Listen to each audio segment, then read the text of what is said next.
The quiet of the night was broken by the rustling of leaves as Mr. Frank, a retired police officer, took his nightly stroll through the neighborhood park.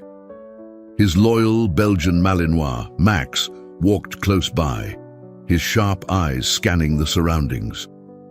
For Frank, these evening walks were a moment of peace, a chance to reflect on his years of service and enjoy the companionship of his steadfast dog. But that peace shattered in an instant. Frank felt a sudden yank on his arm, forcing him to stumble. He turned to find himself face to face with three young men. The leader, Joey, wore a sinister smirk as he waved a rusty pocket knife. "Hand over everything you've got, old man," Joey barked, his voice filled with mockery. Max instantly tensed, his ears perking up and his posture shifting to full alertness. His growl, low and guttural, rumbled like distant thunder. Frank, staying calm, raised his hands. "Listen, boys," he said in a steady, commanding voice. "I'm just an old man with nothing worth stealing. Walk away, and we'll forget this ever happened." Joey, unimpressed, signaled for Pete to move forward. Confidently, Pete lunged, but before he could get close, Max sprang into action. With lightning speed, the dog launched himself at Pete, clamping his powerful jaws around the man's forearm. Pete screamed in pain as the knife fell to the ground. He stumbled backward, clutching his arm, while Max released him and returned to his defensive stance between Frank and the attackers. The third thug, Skinny, tried to circle around Max, but the dog pivoted smoothly, keeping himself positioned between Frank and the threat. His movements were precise, almost calculated, as if he had rehearsed this scenario 100 times. Joey's smirk vanished, replaced by a flicker of uncertainty. "That dog's crazy," Joey shouted, stepping back instinctively. Frank seized the moment. Using his walking stick for support, he lifted it with authority. "Enough! I don't want to hurt you boys, but I won't let you push me around." Only when they were out of sight did the dog relax, his body softening as he turned to look at Frank. The old man knelt beside him, running a hand over Max's fur.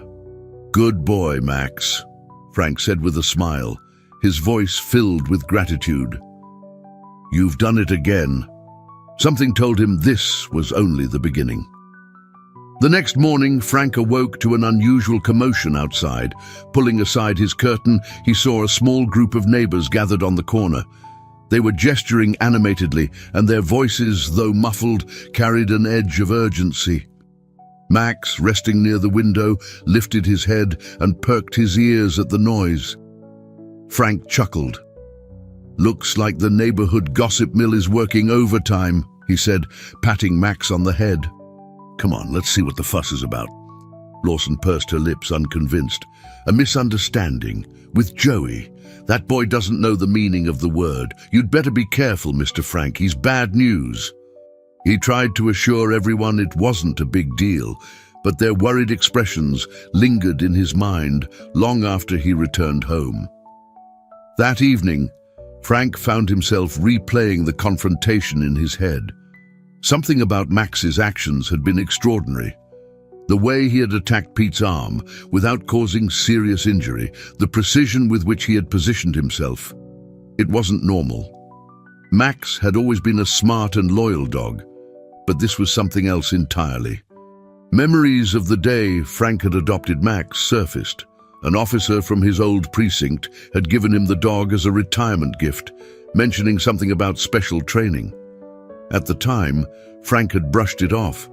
Max was supposed to be a companion for his golden years, not a weapon. A knock at the door interrupted his thoughts. Standing on the porch was Mike, an old friend and former colleague from the police force. His expression was grave. "I heard about last night," Mike said as he stepped inside. "We need to talk." Frank looked over at Max, who lay by the door, his keen eyes watching the conversation as if he understood every word. Mike leaned forward, his voice low. "You need to be prepared. If this escalates, it's going to get dangerous. For you and for Max." People stopped him during his walks to thank him or to marvel at Max's bravery. Some even brought over small gifts, homemade pies, fresh bread, or toys for Max. While the gestures were kind, they only added to Frank's growing unease. The attention wasn't entirely positive. On more than one occasion, Frank spotted suspicious figures lurking near his house. The presence of the black sedan parked across the street some evenings didn't escape his notice either.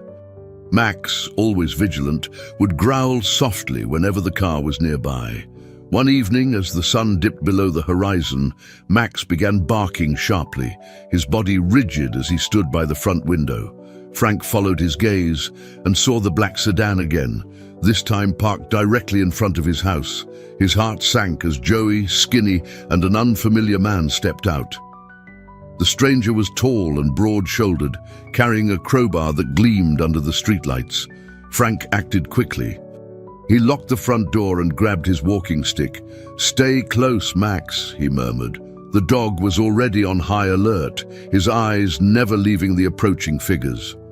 Before they could reach the porch, a voice called out from the shadows, "Hey, what do you think you're doing?" It was Robbie, the young neighbor studying at the police academy. He emerged from the side of the house, holding a flashlight in one hand and a baseball bat in the other. Joey sneered. "I mind your own business, kid." The man screamed and fell to his knees, struggling to shake Max off. Joey and Skinny hesitated, their bravado faltering. Robbie took the opportunity to swing his bat, striking the ground near Joey's feet as a warning. "You want to try me next?" he growled. The commotion attracted the attention of nearby neighbors, and within minutes, the faint sound of approaching sirens filled the air. Joey cursed under his breath and turned to run, but Max, releasing his first target, lunged after him. In a flash, the dog intercepted Joey, pinning him to the ground with a calculated bite to his arm. By the time the police arrived, the gang was subdued. Officers praised Robbie's quick thinking and Max's incredible skill. Frank, standing on his porch with his walking stick, watched the scene unfold with a mix of pride and relief. "That's some dog you've got there," one officer remarked as he helped cuff the suspects. Frank smiled, scratching Max's head. "He's more than just a dog. He's family." Inside were photographs of Max in action during police training sessions, detailed records of his service in the K9 unit, and a letter from the unit's commander. Frank skimmed the documents, his hands trembling slightly. "I always knew he was special," he said quietly. "But that gang will see him as a threat, and so will anyone they bring in for revenge." Robbie, now a local hero in his own right, took on a leadership role, helping to train others on how to stay safe and vigilant. Meanwhile, Max's reputation continued to grow. Children in the neighborhood would stop by to pet him, and Frank often found himself explaining the dog's remarkable skills to curious onlookers. But for Frank, the most important thing was that Max remained his loyal companion, always by his side, always ready to protect. One quiet evening, Frank sat on his porch, with Max lying at his feet. The sun dipped low, casting a warm glow over the neighborhood. Robbie stopped by, carrying a small bag of treats for Max. "How's the old man doing?" Robbie teased, sitting down on the porch steps. "Still kicking," Frank replied with a chuckle. "And thanks to this guy," he added, patting Max's head, "I plan to keep it that way." For Frank and Max, life wasn't just about surviving. It was about protecting the people and the place they called home.